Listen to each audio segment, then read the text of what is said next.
This is Valerie Van Boeven with the Senior Care Industry Podcast, where leaders with 3 or more years in the senior care industry get to share their advice. It's 6 questions in 9 minutes, so let's get to it. All right, in a few sentences, tell me who you are and what you do. My name is Michael Fratkin, Dr. Fratkin. I am a father and a husband and a brother. And I'm also what's called a palliative care doctor. And what a palliative care doctor does, at least when I'm doing it, is 3 things. Number 1, we don't take care of any patients. We only take care of people, and we do it with a team that surrounds and looks at that person from multiple perspectives.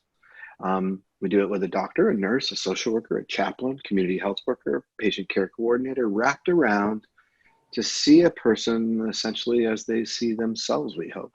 So the second thing that we do is we're very good at the treatment of symptoms.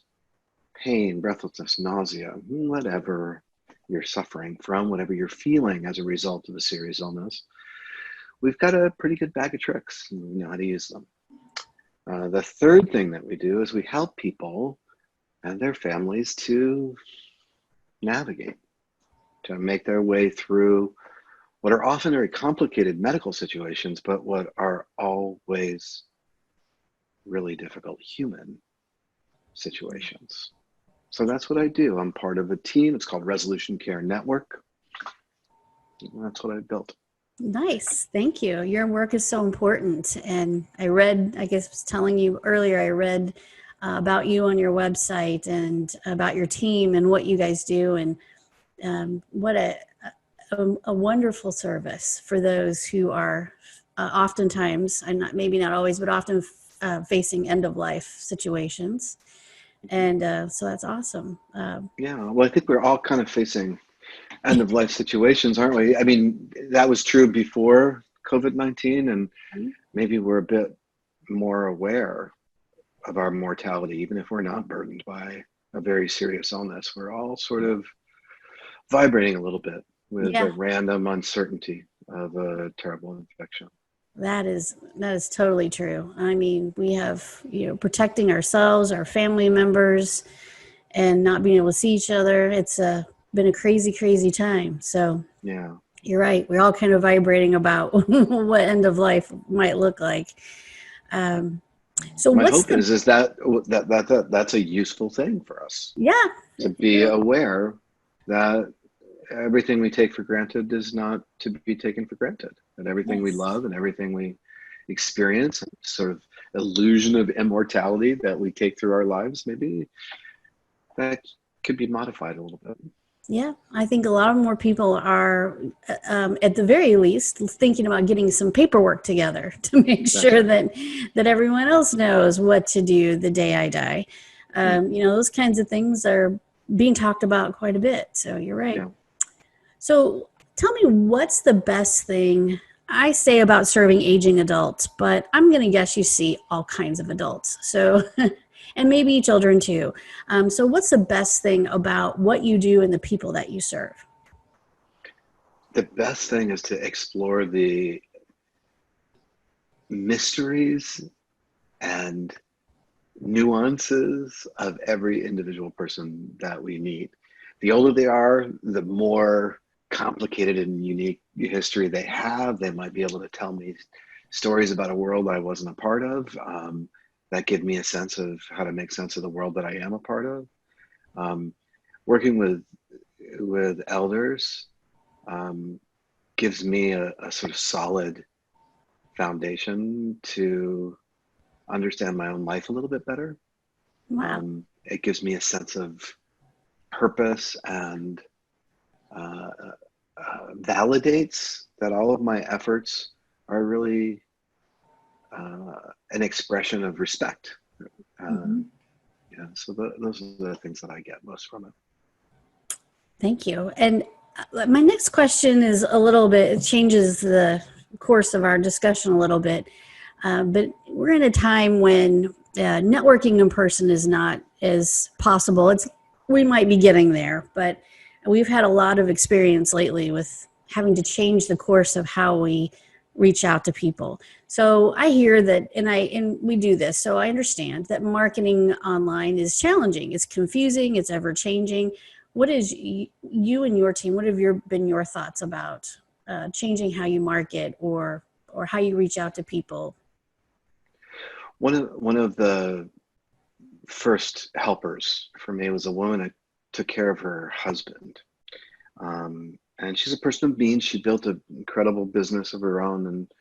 And the experience that she had of me taking care of her husband was transformative for her. It helped her look at and understand the healthcare system in a completely different way. And the sort of radical idea that we can actually center the care that we provide around a person, not a disease state, that we can construct care around what matters to a person rather than what's the matter with the person was mind-blowing for her. And she told me, and she has, a 15 or 20-year arc of building a beautiful and successful business in cheese, of all things. She said, don't tell your own story. Let the people like me and Roger carry what this is forward. And so we have been working very hard for the 5 years we've been doing this to get ourselves out of the way. And what we've done is we've turned our camera to people. And at first they would tell us about what they found to be groovy and cool about palliative care or resolution care. But as it evolved, we stopped asking them to do that. And we just asked them to share what they feel is important to others from their vantage point. And so many of them don't even talk about their illness. They talk about their life. And just the fact that we're there honoring them with that camera is enough of a message that connects whatever it is that they're sharing about what they've learned in life or what they wish they had done differently or what they hope for the people that they leave behind. The fact that we're there kind of implicitly holding the camera is enough of a connection to this work. It's a demonstration of the way that we honor, respect, and hold people who are going through hard times.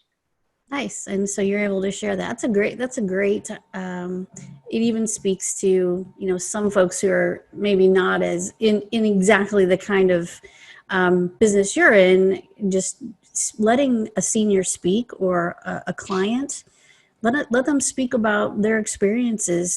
Testimonials are fine. They're awesome. But, sharing their story is even more powerful. It's old school. You're right. It's old school. School. And then more and more, if you look at the website, resolutioncare.com, and look for voices, you'll see that there's also some portraiture that a photographer did that tells the story that way, as well as a series of videos. And you'll probably be able to track the ones that were the first, where we weren't quite out of the way, and then later there's a great methodology online called story branding, and although it's more about branding your story, this kind of goes right in line with that. It's letting people tell their story, and that's powerful enough.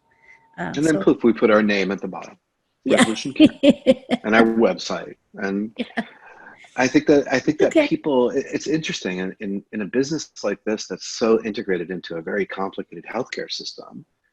There's a tendency to direct marketing or messaging to the people that are going to be writing you checks. And we've done that. We've told our story. We've made presentations. We've done TED Talks and whatever, all that kind of stuff. But actually the thing that's been most satisfying and I think most lifting have been the just direct to the public conversation about what we're up to, why we're doing it, why it's important, and how it resonates with them and their families as they try to navigate the craziness of our healthcare system. That's awesome. Great job. We'll check that out. And when we have put this interview out there. We'll make sure everybody knows where to go to look at all that How to and, find us. and learn from your example and learn more about you. So, and your business and your clients. So, and your people, I should say your people. Okay, I would imagine that you've been a mentor to many, but I'm sure there are people that you work with every day on your team or someone in your life who's been a really good influence or big influence on you. So who are those people in your life that have made such a difference? Oh my goodness. Professionally, personally? Yeah, well, there have been a series of people in my life. That's a very good question. So I can name them, but that won't mean anything to the listeners. But the people that have made the biggest difference for me have been people that I had put on a pedestal, but then developed a relationship that leveled the playing field. So my friend Scott from high school, um, my mentor, Tom Evans, infectious disease doctor, currently working on vaccine research for the current pandemic.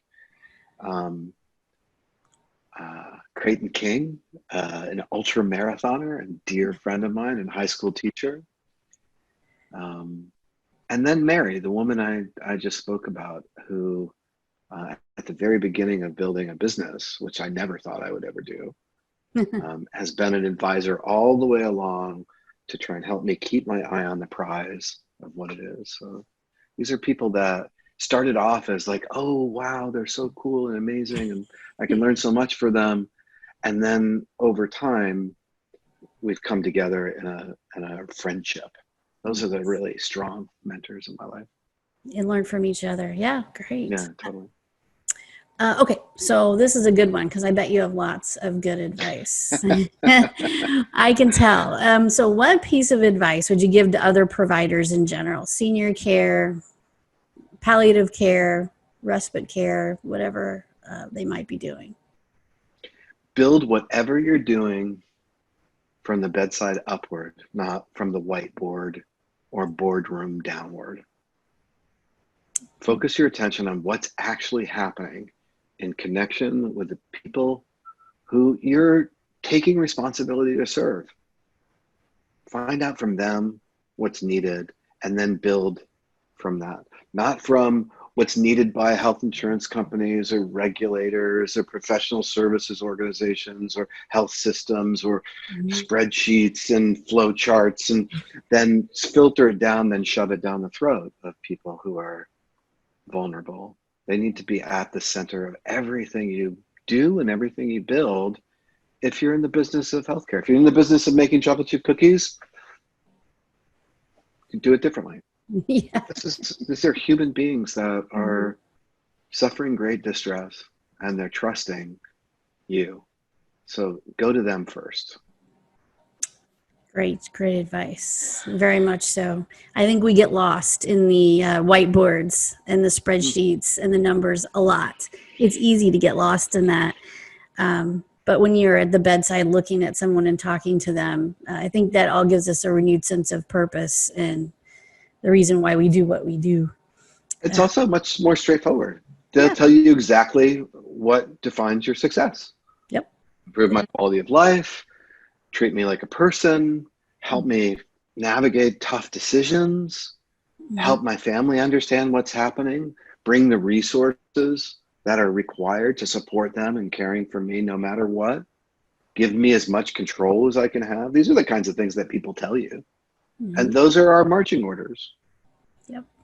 That's good. Straightforward. That's true. Makes it simple. Element. Yeah, absolutely. All right. This is supposed to be our kind of our fun, happy question. When you have a win in life, it could be professionally, it could be a goal that you set personally. When you have a win in life, how do you like to celebrate? Family, friends, team, whatever you want to talk about. Well, it's funny. When I have rough moments and when I have celebratory moments, I've taken to sipping a little bit of my very favorite tequila. Nice. This is not a product placement. This is actually my favorite tequila. And so I keep it here under my desk for both circumstances, at least when it happens at the end of a day, I have a little sip as a sort of symbol of celebration or a little soothing tonic Yeah. for Either for way. the hard moments. So it's Either kind of way. the same thing, you You know. wouldn't be the first person that said that. I had somebody tell me a vodka martini with 3 olives. There you go. See? That's Either good. way, That's good. it works. A Right. celebration or a tough day. So It's nice to be working from home because I get to keep this right next to my desk.